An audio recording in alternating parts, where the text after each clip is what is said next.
Have you ever stopped and asked yourself, what does it really take for a good person? Someone kind, ethical, compassionate, to cross the line into cruelty, even monstrosity?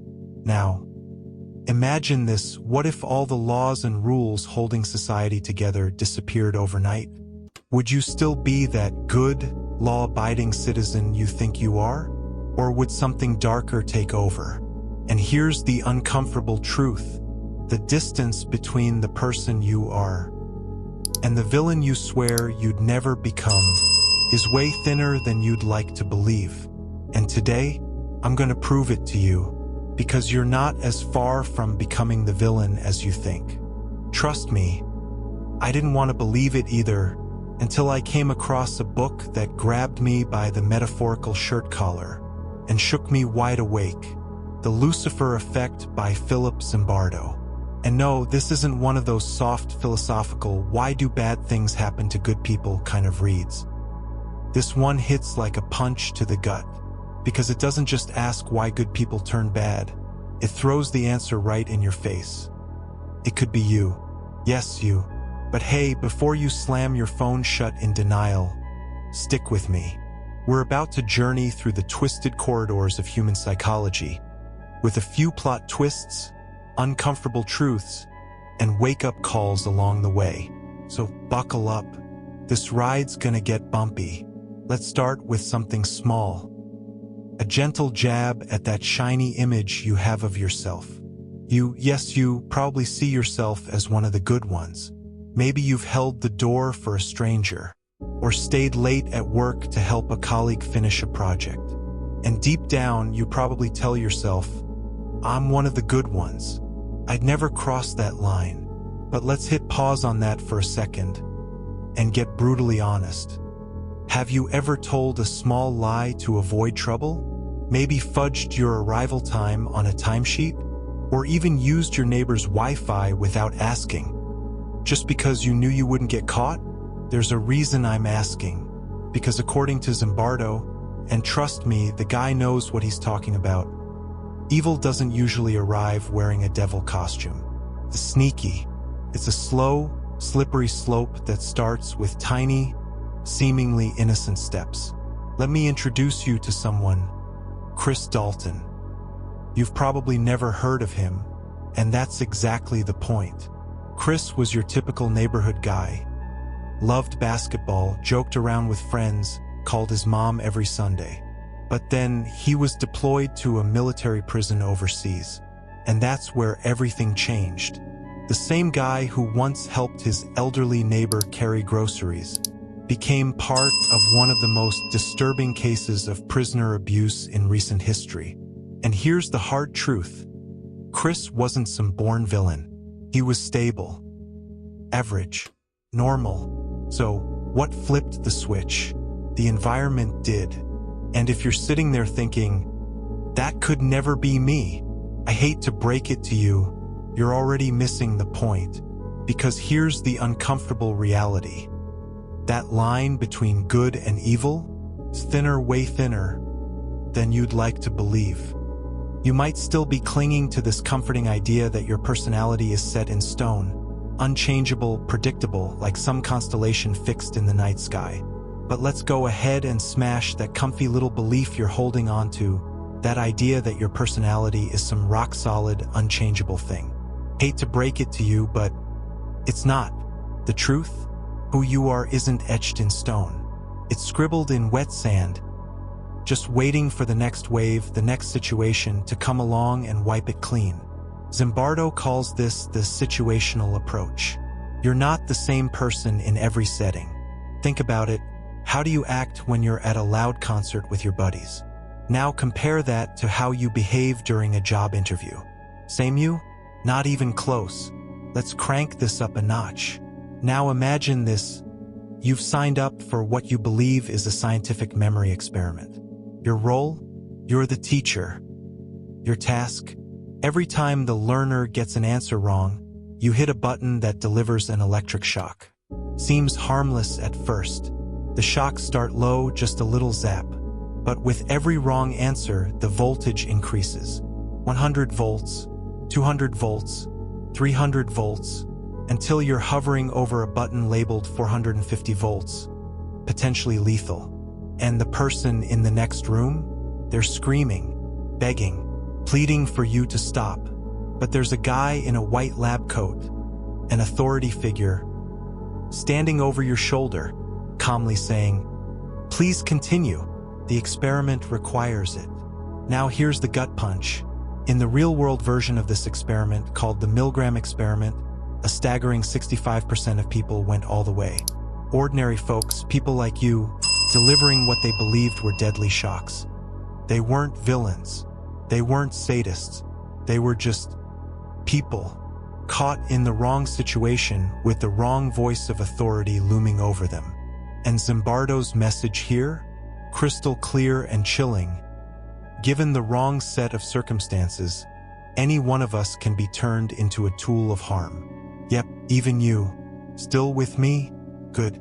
Because we're about to slide even further down the rabbit hole. Zimbardo didn't just write about this stuff from the sidelines. No. He decided to roll up his sleeves and run one of the most infamous psychological experiments in modern history, the Stanford Prison Experiment. 24 college students, clean-cut, middle-class, psychologically healthy, nothing that screams future war criminal on their resumes. They were randomly assigned roles. Half became guards, the other half prisoners. The guards got uniforms, batons, and just for extra flair, mirror-lensed sunglasses to hide their eyes. The prisoners, stripped, deloused, and given numbers.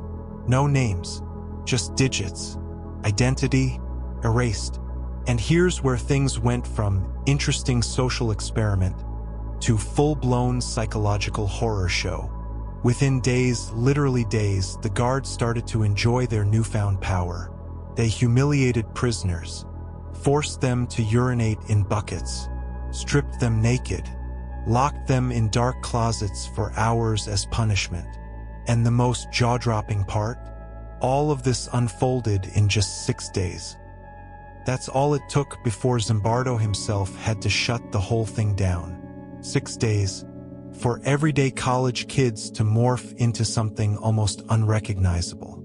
So, what's the big takeaway from all this psychological chaos? Simple but brutal. Given the right pressure, your moral compass can crack faster than glass under a sledgehammer. You probably like to think you'd rise above it all. That if you were in the same situation as Frederick or those Stanford guards, you'd be the exception. The hero. The one who stood their ground. But deep down, can you say that with absolute certainty? I don't think so. So what exactly flips that internal switch? What turns regular people into villains while others manage to hold the line? Zimbardo points his psychological flashlight at one especially nasty ingredient in this whole mess. Obedience to authority. Whether it's a person, an institution, or just some rigid set of rules, authority has a way of making even the most principled among us do things we'd never imagine. Let's jump back to Milgram's experiment for a minute. Remember those participants cranking up electric shocks? They weren't evil masterminds. They weren't sadists hiding in plain sight. They were just following instructions, believing they were helping science, serving some greater purpose. And spoiler alert, this whole obedience to authority problem didn't start with Milgram, and it sure as hell didn't end there. Want a darker example? Let's talk about Jonestown. Let's talk about Jim Jones for a second. A man who started off preaching hope, unity, and the dream of a better world. But over time, that dream twisted into something darker, something dangerous. His followers, they believed in him. They hung on his every word. And when the day came, they drank poison, handed to them by the very man they trusted most. More than 900 lives, gone in a single horrifying act of blind obedience. Not because they were bad people, but because they stopped questioning. Now let's turn the mirror on you for a second. When was the last time you actually stopped and challenged the people giving you the orders? Or do you usually just nod along, assuming they've got it all figured out? Maybe it's time to start having those tough conversations with yourself before you end up in over your head, realizing too late that you're sinking in your own bad choices. But wait, we're not done yet, because authority is just one player on this morally slippery stage. There's another culprit, just as sneaky, just as dangerous: the loss of personal responsibility. Imagine this: you're back in that Milgram setup. Your hand is literally hovering over that dial. The person in the next room is screaming, begging, pleading, but hey, why feel guilty?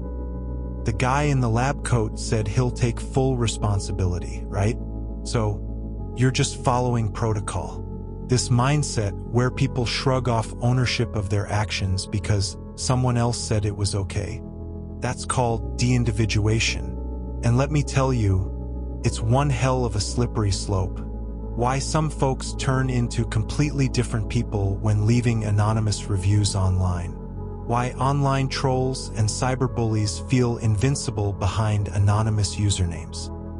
Because the second you feel like no one can trace your actions back to you, that's when the moral brakes start to fail. If any of this is hitting home, if you're finding yourself nodding along, realizing how real this gets, go ahead and hit that like button and subscribe to the channel, because we've got a lot more of these uncomfortable but necessary conversations coming your way. To really drive this terrifying truth home, Zimbardo decided to step out of the lab and into the real world with an experiment. Here's what he did. He left a broken-down car on the streets of the Bronx, an area where people tend to mind their business, and anonymity is the neighborhood's unofficial motto. What happened next? Within hours, the car was gutted, windows smashed, parts stolen, graffiti sprayed across the hood like a warning sign. But then, Zimbardo tried the same thing in Palo Alto, a quiet, suburban community where people were more likely to bump into their neighbor at the grocery store. And guess what? That same lonely car sat there untouched. Days went by, not a scratch. Why? Because when people feel like they're being seen, like there's a chance someone might recognize them, they're a lot less likely to let their worst instincts off the leash. This experiment exposed something deeply uncomfortable. When people think no one's watching, their moral filters loosen fast. Now, let me turn this back on you for a second. How many of you, sitting comfortably behind your screens, have typed something online, something you'd never dare say if you were face-to-face with the person? Scary how easy it is to hide. And if you're nodding right now, yeah, you get it. But anonymity is just one crack in the foundation. Let's peel back another layer. Dehumanization. This is where empathy goes to die. So how do ordinary people cross that moral line and do unspeakable things to others? Simple. They stop seeing them as people at all. It's a mental trick, an ugly little loophole in human psychology that's been used to justify some of the darkest chapters in history. Zimbardo points to a chilling study led by psychologist Albert Bandura at Stanford. Here's how it played out. Students were put in charge of overseeing and punishing another group. Before the task started, some of them overheard a casual conversation, one that described the other group in terms like animals and savages. The result? Those students? They dished out way harsher punishments than the students who were told the other group was thoughtful or insightful. Words matter. Perception matters. And the moment you strip away someone's humanity, it becomes disturbingly easy to justify cruelty. And before you think, that's history, that's psychology class stuff. It's not today. Pause. Really think. Scroll through your newsfeed. Listen to the language people casually throw around online, in politics, even in everyday conversations. How often do you hear entire groups reduced to words like vermin, garbage, filth? How often do people shrug off suffering because those people somehow deserve it? And here's the nightmare fuel. The second you let yourself believe that someone else is less than human, you're already standing at the doorway to your own dark side. And if you thought that was bad, it gets darker. Because now let's talk about language, not the loud, hateful kind, but the quiet, sanitized, corporate speak kind. The kind of language that makes evil sound acceptable. This is where euphemisms slide in like wolves in sheep's clothing. Beating prisoners? Let's dress it up as aggressive questioning. Forcing people from their homes? Let's label it population control. It's like giving the devil a makeover and hoping no one notices the horns poking out. Zimbardo dives deep into how this soft, polished language, combined with powerful ideologies, gives people just enough emotional distance to commit horrors and still sleep like babies at night. Let's circle back to the Milgram experiment one more time. Participants believed they were doing something noble, helping with scientific research, advancing knowledge. But behind that thin layer of justification, they were pressing buttons that they thought were electrocuting another human being. The setup told them, "You're helping," but they were hurting. And that's the danger. Wrap cruelty in the right story, and people will not only comply, they'll feel good doing it. This is how ideology can camouflage evil. When you twist the story just enough, when you dress violence in the robes of duty or righteousness, even the most horrific acts can be justified, even applauded. So the next time someone sugarcoats brutality, don't just nod. Look deeper. Ask yourself, what are they really hiding beneath that polished pitch? But let's not drown in despair just yet, because here's the other half of Zimbardo's message, the part that matters just as much. Yes, you have the potential for darkness, but you also have the power to resist it. Just because you're standing near the edge doesn't mean you have to fall. You're not a puppet of your environment, unless you hand over the strings. So what's the antidote? Personal responsibility. Owning your choices, even when it would be easier to hide behind a badge, a title, or a crowd. Remember, in that same Milgram experiment, not everyone obeyed. Some people stopped. They put down the dial. They refused, not because they were immune to pressure, but because they chose to be accountable. They made a decision in that moment to act like humans, not because it was easy, but because it was right. And that's the heart of resistance. It's not a talent. It's a choice, a conscious, uncomfortable, sometimes lonely choice. And it's not made once. It's made over and over again. Every time you're asked to look away. Every time you're told to just follow orders. Every time it's easier to go along than to stand up. The difference between becoming the villain or staying human is not grand. It's not cinematic. It's whether you speak up when everyone else stays silent. So how do you keep yourself from slipping? There's no magic formula, but there is a starting point. You have to question authority. That's the truth. Question everything. Don't let uniforms, job titles, or confident voices hypnotize you into thinking they're above being wrong. Zimbardo's research hammers this home. When authority goes unchecked, even the kindest souls can be manipulated into crossing moral lines. It's easy to assume that those in charge know best, that they're acting with your best interests in mind. But history says otherwise, loudly. From Milgram's test subjects delivering fake shocks to screaming strangers, to the blind obedience that ended in mass suicide at Jonestown, the warning signs are flashing in neon. Unquestioned authority is a dangerous compass. But here's the twist, you're not just some helpless pawn in this game. You have a brain, a voice, a will, and sometimes that's all it takes to stop yourself from tumbling into moral freefall. So the next time someone tells you, just do it, and something inside you twinges, pause, think, question, push back if you have to. That moment of resistance, it might just be the line between playing the role of a follower and stepping into the shoes of a hero. Speaking of heroes, let's talk about them. Because while we've spent time in the shadows of human behavior, there's another path, the brighter one. The one paved by people who act, even when fear says freeze. Zimbardo doesn't leave us in despair. He hands us a rope, a way out, and it's not complicated. It starts with choice, with courage, with doing. You see, heroes aren't built in labs. They're not born with capes or glowing hearts. They're made in moments. The moment you act when others stall. The moment you speak up when silence is safer. And now we arrive at the hardest pill to swallow, Zimbardo's ultimate revelation. Inside you, inside me, inside all of us, lives both light and shadow. We are not just heroes in waiting or villains in disguise. We are both, walking paradoxes, capable of compassion that moves mountains, and cruelty that can tear them down. This isn't some one-time crossroads you face once in your life. No, it's a daily tug-of-war, a never-ending internal struggle. One day you're holding the door open for a stranger. The next, you're turning your back on someone who needs help.